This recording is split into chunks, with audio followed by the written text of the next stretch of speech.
Ó, se vocês ouvirem crianças gritando, ou se algumas delas invadirem aqui a nossa aula, vocês não reparem, tá bom? Eles invadiram a outra aula e invadirão as próximas, provavelmente.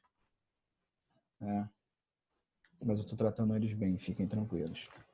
Bom, seguinte, vamos lá então. Movimentos sociais, tá bom? Esse encerra o nosso módulo 15, né, de política e sociedade. Nós falamos, até agora falamos bastante sobre o papel do Estado, né, como ele se organiza, quais são os seus critérios de organização, né? Falamos um pouquinho da morfologia histórica da democracia, né? Como é que ela surge lá na Grécia Antiga, e como, enfim, como é que ela se desenvolve, chega até o nosso modelo atual, né? Sempre lembrando que o Estado, tá bom? É uma definição muito simplesinha do Max Weber, que é o Estado, ele é uma instituição político-administrativa que exerce o monopólio da soberania, o monopólio da violência dentro de um determinado território, tá bom? Então, para ser Estado tem que ter povo, tem que ter território, né, geograficamente definido, geograficamente reconhecido por outros povos, né, e tem que ter o governo. E aí prestem atenção, pessoal, o governo, ele é a parte que muda, tá bom?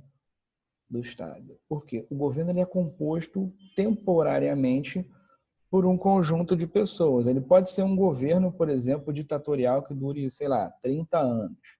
Mas é um governo. Ele é a parte temporária da coisa. Em regimes democráticos, o governo ele tem um período estipulado de tempo para se manter no poder, né? 5 em 5, 6 em 6, 7 em 7, enfim. Varia de estado para estado. O mais comum é de 4 em 4 anos, né? Então, o governo ele é transitório, enquanto o Estado, aquela entidade política administrativa, ela é, ela é ela é permanente, tá bom?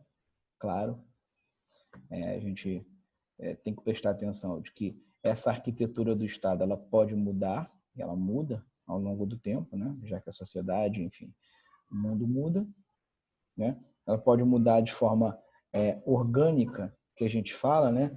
Por conta de movimentos sociais, né? E aí o que nos cabe aqui hoje, né? Por reivindicações, seja elas quais forem, muitas vezes a arquitetura do Estado pode mudar. Então, vou dar um exemplo, adiantando um exemplo, a questão do voto, né? O voto há 200 anos, 200 e poucos anos no Brasil, não, antes disso, a Constituição de 1824. Há 100 anos, 180 anos no Brasil, há 180 anos o voto ele era censitário masculino. Ou seja, você teria que ser homem com uma renda X para poder votar. Você teria que ser homem com uma renda Y, ou seja, X mais um tanto, para poder ser votado. Os direitos políticos, portanto, estavam limitados. Eles não eram universais. Tá bom? Com a extinção da monarquia no Brasil e o advento da República, a Constituição de 1891, ela permitiu o voto masculino, tá bom? A principal exceção, tinha as exceções, tipo, não podia ser religioso, não podia ser praça de força armada, mas é irrelevante. O que nós precisamos saber é o seguinte, não era permitido para mulheres e homens não alfabetizados. Então, reparem, nós ainda temos uma parcela da população que era excluída da posse dos direitos políticos, né? Direito político, basicamente, é votar e ser votado, né? Então, a gente vai ver que é só em 32, mas se materializa de forma definitiva na Constituição de 1934 o direito do voto feminino. Mas, ainda assim, excluem-se os analfabetos. Os analfabetos, no Brasil, só foram ganhar o direito ao voto com a Constituição de 1988, nossa 7ª Constituição. Tá bom?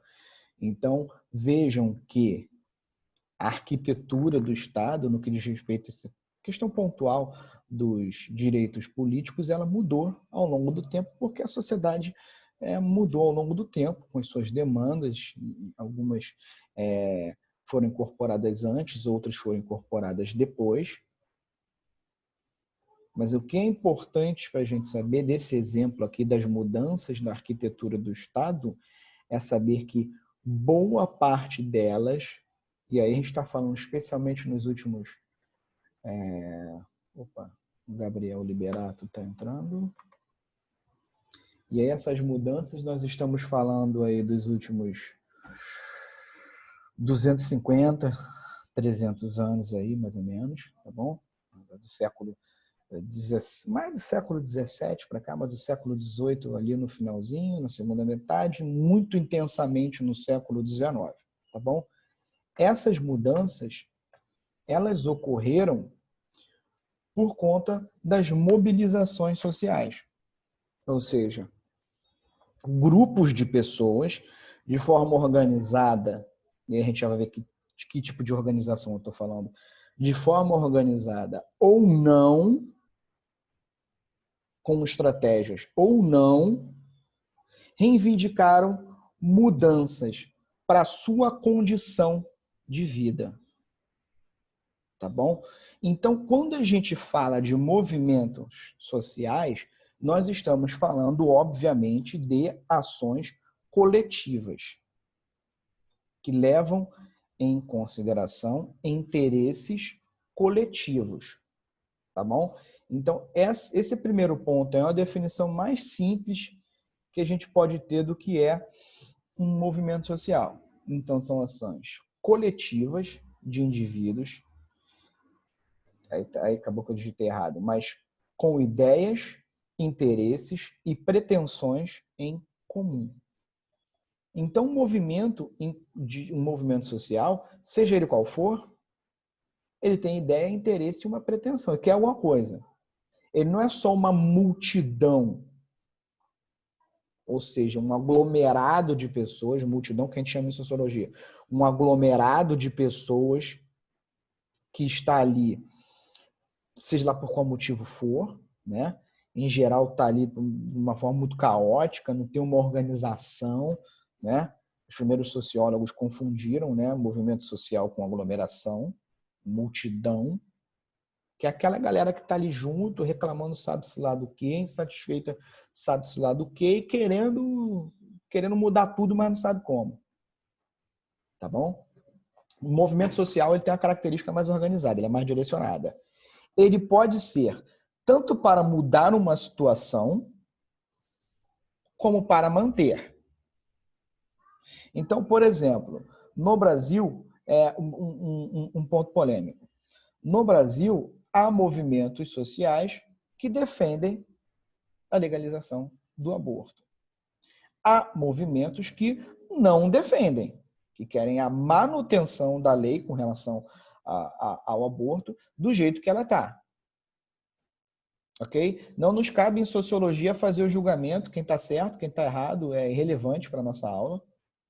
O que é relevante é a gente saber que existem movimentos que querem mudar uma realidade e movimentos que querem manter uma realidade. Tá bom? O interessante, o importante é que na democracia essas questões se resolvem ou devem se resolver, preferencialmente, dentro do jogo político. Não é?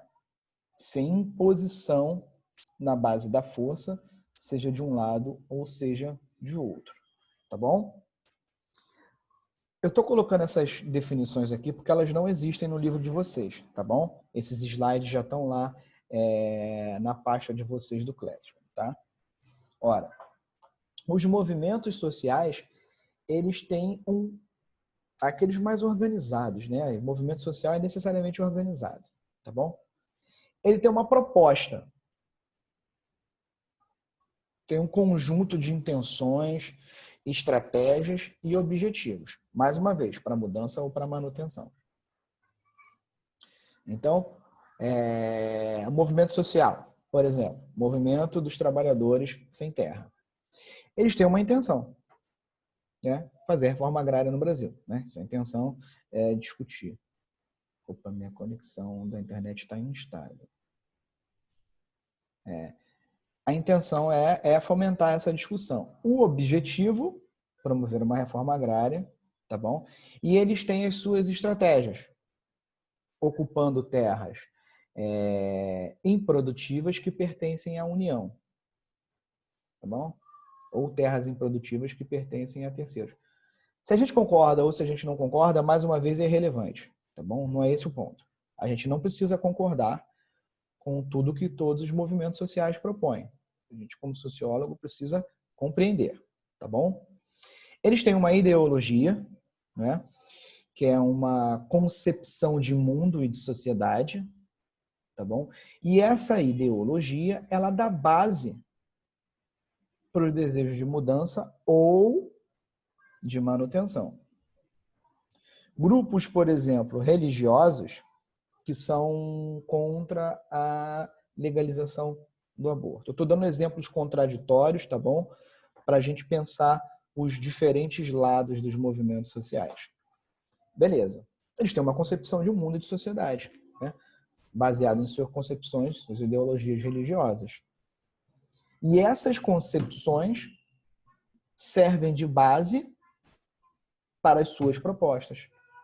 As suas concepções ideológicas servem de base para os seus projetos, né? As suas intenções, seus objetivos.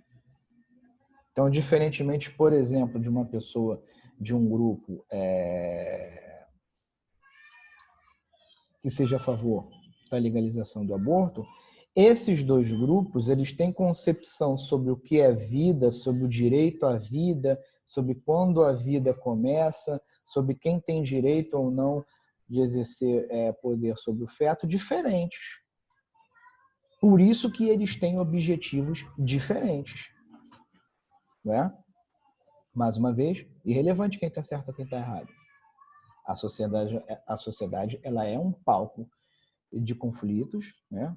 Conflitos no sentido de posições opostas, e que a democracia ela se abre para esse conflito, para essa diversidade de posicionamentos, de opiniões, de ideologias e assim por diante, tá bom? E por último, esses movimentos eles dão base para organizar as suas ações. Podem ser movimentos mais rígidos, por exemplo, então tem que falar com o chefe que está não sei onde, ou são movimentos mais flexíveis, ou seja, com células locais, com as suas decisões locais, que podem ou não se dirigir a instâncias superiores. Né? Então, por exemplo, o movimento sindical dos professores na Bahia pode obedecer a um conjunto de características locais que não é exatamente o mesmo, não são exatamente as mesmas, por exemplo, do Sindicato dos Professores do Rio Grande do Sul, né? Com estratégias diferentes, enfim, com intenções diferentes, porque as realidades são diferentes. Né? Então, pode estar dentro de um movimento maior, mas pode ter uma organização mais ou menos flexível, dependendo de cada caso. Ok? Bom, os movimentos sociais eles podem ser divididos em dois tipos. Vamos começar pelo movimento estrutural, que esse é o que mais nos importa nesse momento aqui para daqui a pouco. O movimento estrutural ele tem um objetivo de longo prazo. Ok? Ele pode ele pode se tornar, ele pode surgir no calor do momento e pode se manter para questões no longo prazo. Tá bom? Aqui não tem a ver com a idade do movimento, se ele é mais velho ou se ele é mais novo. Mas sim com o objetivo do movimento.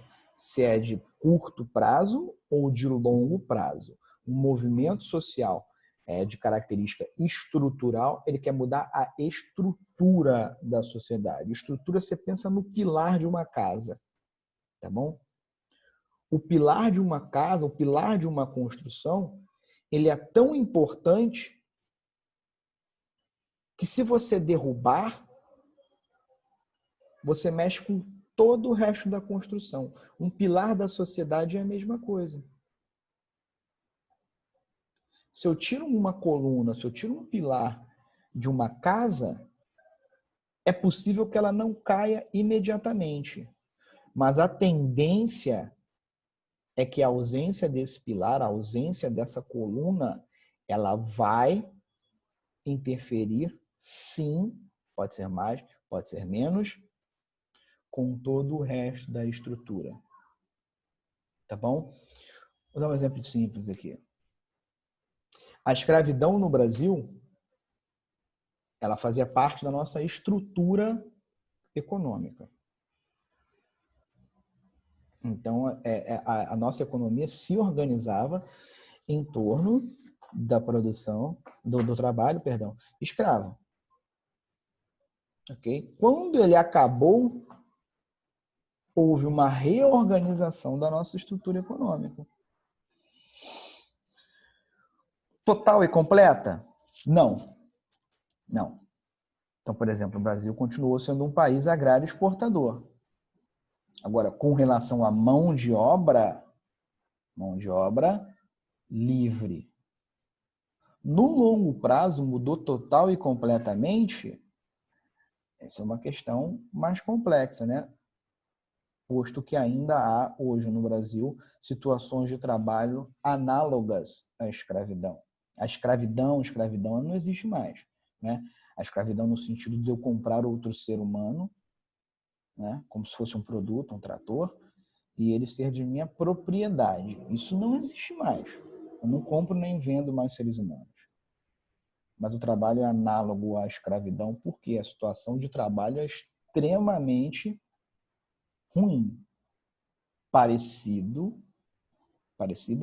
com as situações de trabalho escravo de antigamente, né? A escravidão contemporânea, as situações, ela tem suas características atuais, mas tem também características que lembram situações anteriores. Então, um exemplo estrutural, né, pegando o gancho aí da última semana, são movimentos que lutam pelo fim do racismo. Você quer mudar uma estrutura da sociedade, uma estrutura que dificulta a vida de pessoas negras, né? E pelo simples fato de elas terem a pele negra. Tá? Não é nenhuma outra característica. Então, são movimentos que lutam, no fim das contas, por igualdade, né? Aquela igualdade jurídica, aquela igualdade de oportunidades que é tanto defendida pelo movimento liberal, né? Pelo liberalismo político, aquele lá do século XVIII, que a gente já fala dele, bastante dele, que defende a igualdade jurídica dos cidadãos, né? Que eles têm os mesmos direitos e os mesmos deveres. Ok. E que, acima de tudo, quando a gente fala na situação de uma mudança na sociedade, é que se mude a estrutura que dificulta a vida para pessoas de pele negra ou de outras, ou com outras características, seja elas de biotipo, de qualquer outra cor, de religião, de qualquer outra coisa. Então, repare, esse movimento é estrutural porque eu quero mudar a estrutura da sociedade. Em contrapartida, um movimento conjuntural, ele surge de uma demanda específica, de uma demanda muito pontual.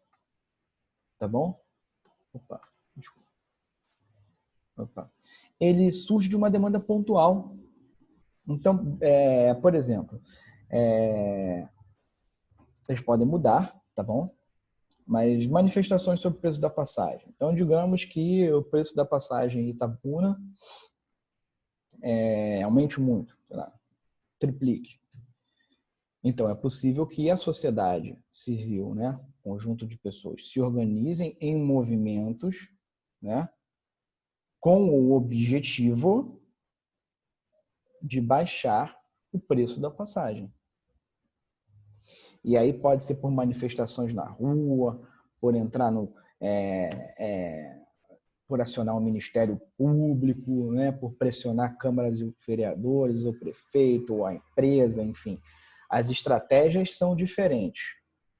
Pode ser ou pode não ser violento. Então, existem várias estratégias. A intenção é pressionar o governo. O objetivo, nesse exemplo, é reduzir o preço da passagem. Beleza, reduzir o preço da passagem. Acabou o problema. Então, o movimento se desfaz. O movimento ecológico, por exemplo, é um movimento estrutural. Há um movimento de um bairro para que tenha asfalto e esgoto, por exemplo. É um movimento conjuntural, tá bom? Então, reparem a diferença entre um e o outro é o objetivo e o tempo do objetivo, né? Se é um movimento de longo prazo ou se é um movimento de curto prazo, tá? Bom, do ponto de vista, se vocês olharem no livro de vocês, primeiro tem uma discussão relacionada ao que os pensadores pensam sobre o movimento social, ok? Eu vou deixar isso por último, essa última parte da nossa aula hoje. Então, vou falar mais sobre os movimentos sociais e depois como eles foram interpretados pelos pensadores. Bom, quando a gente fala de avanços democráticos, e aí muito tímidos no século XVII, né, com a Revolução Puritana e a Revolução Gloriosa na Inglaterra, né, que dão início ao liberalismo político, tá bom? Podem ser considerados movimentos? Podem. Porque parte da população, reparem, pessoal, o movimento social não precisa englobar toda a sociedade não, tá bom? Ele pode englobar parcelas de uma sociedade que podem se identificar por critérios, digamos, religiosos, né? Um grupo religioso pedindo o fim da discriminação da sua religião. Reparem, não pega toda a parcela da população brasileira, por exemplo. Não pega. Pega uma parcela específica. Um movimento de bairro. Então, pega pessoas de classes sociais diferentes, mas que têm um apelo geográfico mais intenso, né? De repente, o pessoal, sei lá, do centro tem um movimento que não faz parte do movimento lá do pessoal do São Caetano. Porque são características específicas, tanto de um bairro quanto do outro. Podem ser de uma cidade, se comparada a outra. Então, reparem, não há uma estrutura fechada, né? O que caracteriza são as suas intenções, estratégias e objetivos. Tá bom? Beleza. Esses movimentos, essas revoluções na Inglaterra, puritana e gloriosa no século XVII, que a gente já viu lá atrás, quando falou de Estado, elas colocam um freio, um limite, estabelecem uma fronteira para a atuação do Estado.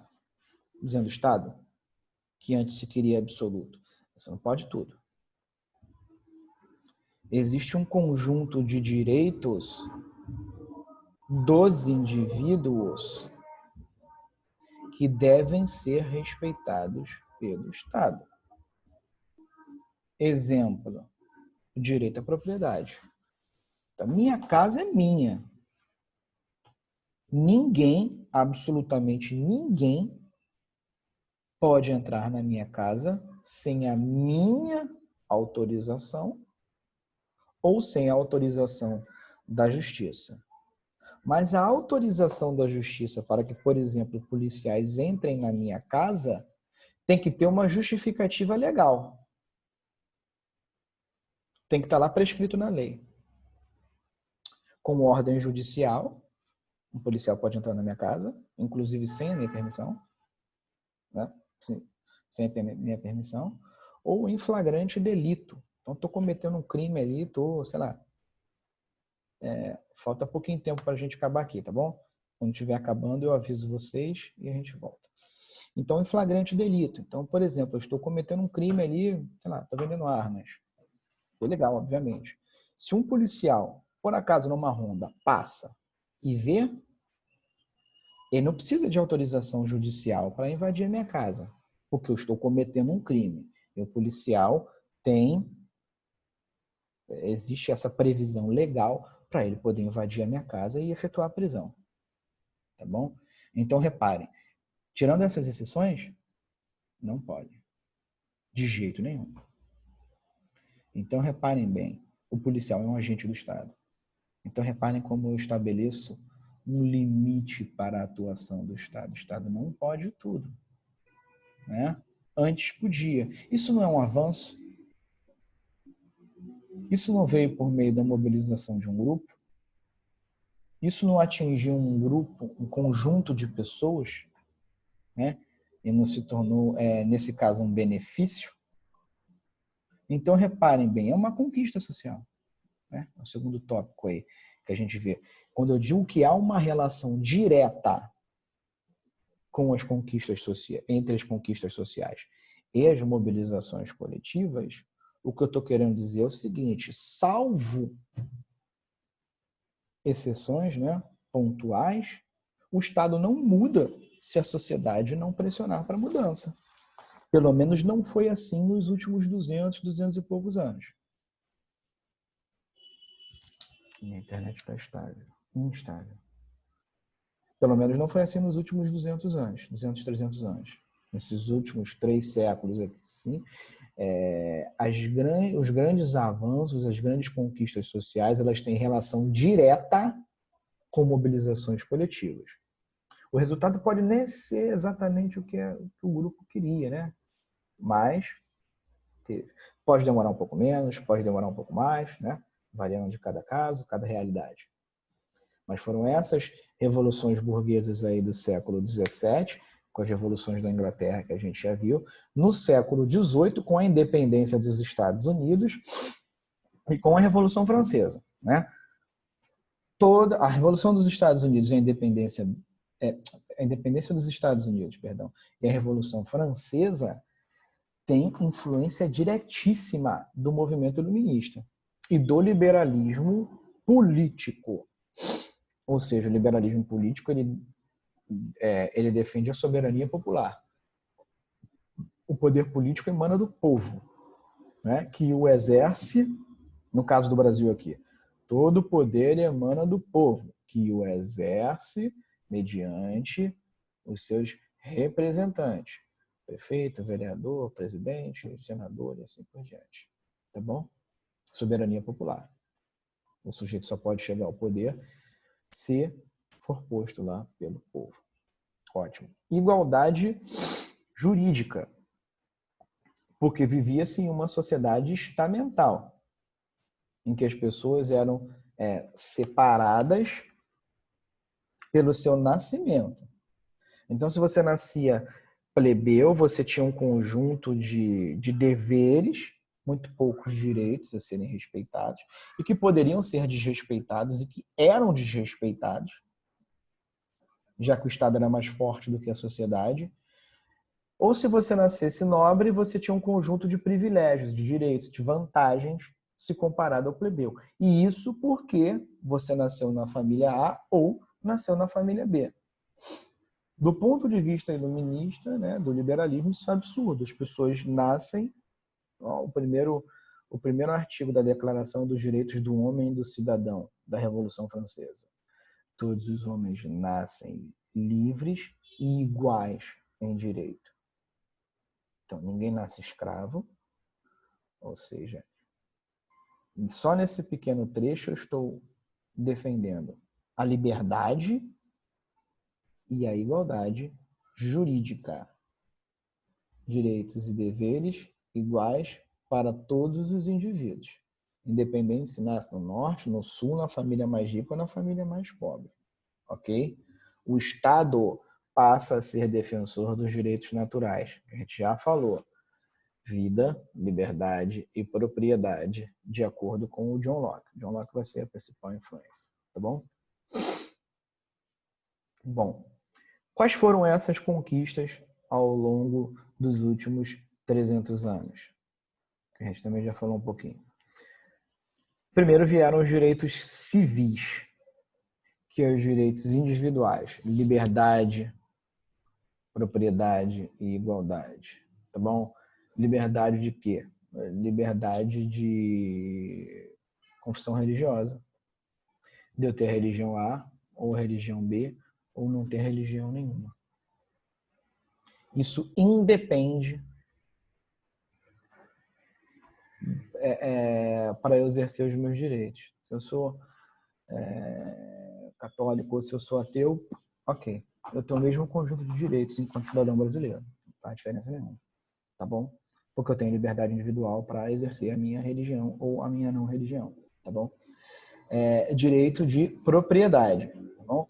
Tendo eu a casa mais humilde do Brasil, ou tendo eu a maior mansão do Brasil, teoricamente, o direito de propriedade deve ser respeitado pelo Estado. Ou seja, o Estado não pode invadir a minha propriedade, nem tomar a minha propriedade, a menos que haja previsão legal para isso, ou seja, que esteja previsto na lei. E igualdade, né? Igualdade jurídica para todos, tá bom? Esse é o primeiro grande conjunto de direitos que serão conquistados, tá bom? Por meio das mobilizações sociais. Eu só vou pedir para vocês licença, que eu vou